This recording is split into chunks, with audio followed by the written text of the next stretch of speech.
Hey guys, welcome back to today's video. Today is Monday, March 30th, 2020, and today we're going to be discussing who is the more electable candidate, Vice President Joe Biden or Senator Bernie Sanders. So when we take a look at the 2016 electoral map, the Democrats definitely have a lot of room for improvement. They lost a number of states that they carried in 2012 and 2008, and a number of states that were previously competitive were not so much competitive this time around. For example, states like Iowa and Ohio, which Barack Obama carried both of his elections, Hillary Clinton lost by larger than 5%. Ohio was about 8%, and Iowa was 9%, reaching almost the 10% mark. In fact, the state of Iowa was won more by the Republican Party than the state of Texas, for a point of reference. So, when we take a look at this electoral map, the obvious area that the Democrats can improve in is definitely the Rust Belt. We're talking about an area that has been historically for the Democrats, but in 2016 took a turn in favor of President Trump. When you flip those three Rust Belt states, I am not sick, I promise. When you flip those three Rust Belt states and you give them to, at the time, Hillary Clinton, but now the Democratic nominee, the Democratic Party wins the election. Period. That's all that they need. They need three states that Donald Trump won by less than 1%.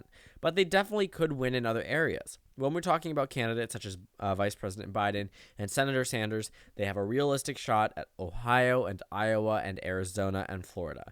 Now, obviously, they're not going to win all of these states. I'd be very shocked if they did win all of these states, but these states are still contested, just as any of the other swing states were in 2016. But obviously, one party will get the ultimate edge on Election Day.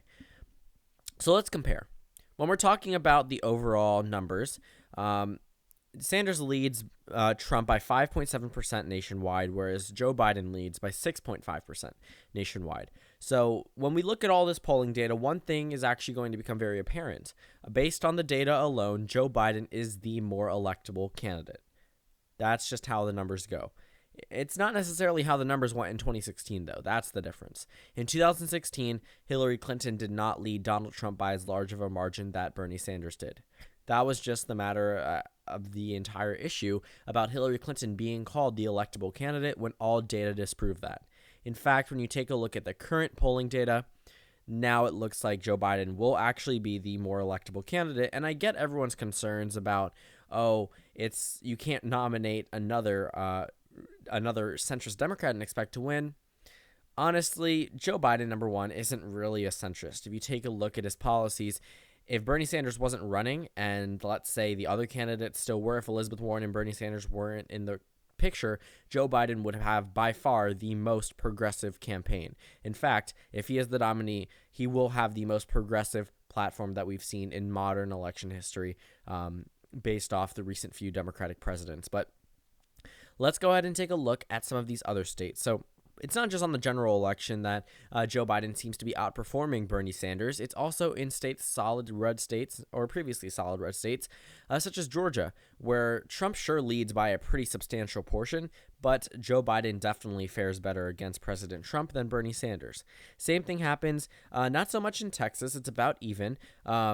But Bernie Sanders does edge out Joe Biden here, but it's still a Republican state within the margin of error. If you go over to Minnesota, there hasn't been much data there. Joe Biden does have a narrow lead, but I'm not too confident in saying that Biden would perform better just based off this data alone, because it is only one individual poll. But we see it in other Republican states such as Arizona, where Joe Biden has consistently led in the most recent 5 polls, whereas Bernie Sanders has lost all but one.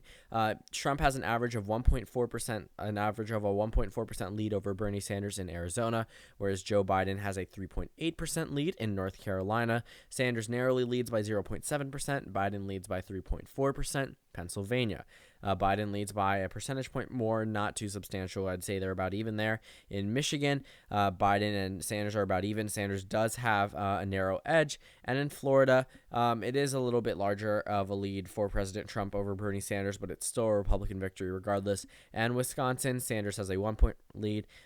Joe Biden has a total, tie, so even with President Trump. So honestly, Bernie Sanders seems to be performing a little bit better in Wisconsin. So let's say Wisconsin goes to the Democrats. Let's go ahead and base our overall election numbers here. There's a tie, not a tie. Sanders, I believe, narrowly leads. Yeah, Sanders narrowly leads in Michigan. So let's say Michigan goes to the Democratic Party. I'm just trying to see where Bernie Sanders leads in terms of polling data. He leads in Pennsylvania, North Carolina, Minnesota, which I already have characterized. So that's pretty much it in terms of where Bernie Sanders leads in. So the electoral map would pretty much be 293 to 245.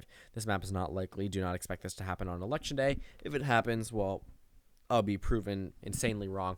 But I could never imagine something like this happening on election day, just because of how unlikely it would be for North Carolina to go blue and none of the other states to go blue. But let's go ahead and take a look at what a map would like for Joe Biden. So it looks like there's going to be a tie in Wisconsin. We're not going to go ahead and characterize that one. Florida, still a GOP state. Pennsylvania, it still goes to the Democrats. Same thing with North Carolina. Arizona goes as well. Minnesota. And that's pretty much it. So the only addition for Joe Biden is the state of Arizona. So that puts him about one electoral vote ahead of Bernie Sanders' electoral margin, 294 versus 293. So realistically, they look like they're both equally as electable candidates. When you take a look at the nationwide vote, it does show Joe Biden with a larger victory, which could pour over into more victories on the statewide level or larger statewide victories, but a win is a win regardless. It's a winner-take-all system. It does not matter if you win by 1% or 30%. And when we take a look at the overall electoral map, the Democrats realistically are going to carry the Rust Belt. As of right now, even with Trump's surge in a number of these states, they look like they are on track to carry the Rust Belt based off of not just their midterm performance, but a lot of other things that are telling signs when a party is to be vacated in the White House. But if 2010 and 2012 told us anything, a big house sweep doesn't mean that you're going to win the presidential election. And Donald Trump seems to be rebounding in terms of approval. He's at his highest net approval ever his entire presidency, even when he first started off in the office. But when you take a look at what the Democrats are likely going to hit him on, and after they've unified under, or hopefully unified for them, for their case, under one Democratic nominee, they will probably still have a pretty strong campaign. Donald Trump's approval rating, though building up nationwide, has not changed much statewide. He's still disapproved of heavily in the Rust Belt, heavily in the Sun Belt, and heavily in the Northeast. The only area where I actually think that Donald Trump is doing well in terms of approval, North Carolina, Georgia, and Florida. And even then, it's not approved by as large as it should be when he goes ahead and hits Election Day. But a lot of things are going to change between now and then. But what's my personal opinion? Well, when we take a look at the whole discussion about Joe Biden's gaffes and everything, honestly, I do not think that the debates are going to be a super important factor for the presidency. If it was, Hillary Clinton would have been elected president back in 2016. Debate performances, while they do mean a lot, can definitely be drowned out by a lot of media coverage, as they were in 2016. Over 120 million tuned in to the first presidential debate between Hillary Clinton and Donald Trump. And it ended up, as many pundits agreed, with a Hillary Clinton victory. I personally believe Hillary Clinton did win that debate. But it doesn't necessarily mean that these voters are somehow going to change the already set in values that they've had about either of these candidates for the past 3 years. And when we're talking about the American electorate, they are very quick to forget things. I mean, things go in and out within a 24-hour news cycle. So I genuinely do not think that Biden's gaffes are going to be somehow the end of his campaign. A lot of the comments said on my Democratic primary predictions early in 2019 were that as soon as Joe Biden speaks, he's going to cripple. And you're right, for the sense that he did cripple for 2 weeks and then all of a sudden rebounded. And despite having numerous gaffes and numerous issues with his public speaking, number one, he does have a stutter, so I'm not going to count that against him. But there's definitely that whole discussion about Joe Biden's cognitive decline. It doesn't seem like the American electorate cares, honestly. I haven't seen much discussion about it by the media, though, which I don't think that they ever will discuss it. And if we're just taking a look at the Democratic primary results, I honestly don't think the Democratic primary or party cares either. There's a huge portion of the minority electorate that has been the reason for Joe Biden's success nationwide, and also a pretty substantial portion of the white Democratic vote. So when you just go ahead and take a look at the things that would make Joe Biden seem that he is not necessarily electable, I generally do not think the American public will care. When we're talking about a man that's already gotten 10 million votes in the Democratic primary with 26 states yet to go, it's probably not going to be an issue that the American public genuinely cares about. Electability, I do think that the centrist policy may not be something that they want to go ahead and shoot down, use as their entire campaign. I don't think they should be using get Trump out as the only reason to vote for Joe Biden. They definitely need to focus and move further to appease those who seem to be left out, that 15% that said they're voting for Donald Trump, and if Joe Biden is the nominee. And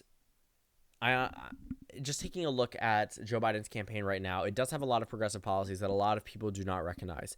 And if he is able to resonate to the Bernie Sanders voters that seem to be left out after this Democratic primary, I think that the Democratic campaign will honestly be fine.